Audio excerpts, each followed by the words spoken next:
This is a 3D printed air motor or air engine printed out of PLA. It only has 3 moving parts and it is a piston engine. So let me show you it working.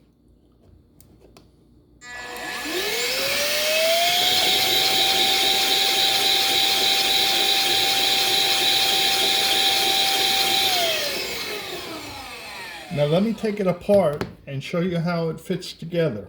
The top snaps on. This is the crankcase. And then this is the whole motor.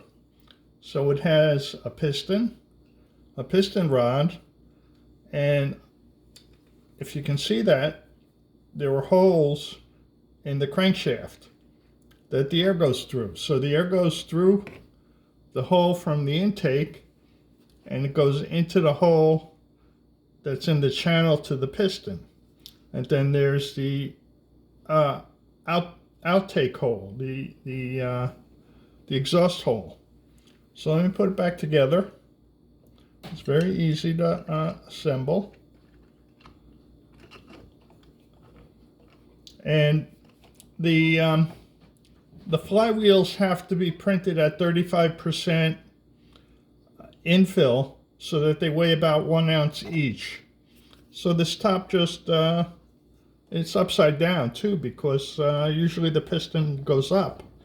But in this case the piston goes down. So there it is. So let me run it one more time.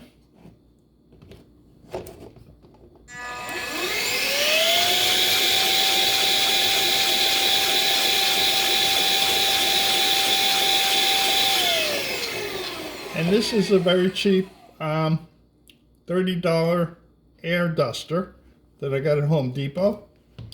So it will work with very little air pressure. You don't need a compressor or anything. So thanks for watching. Stay tuned.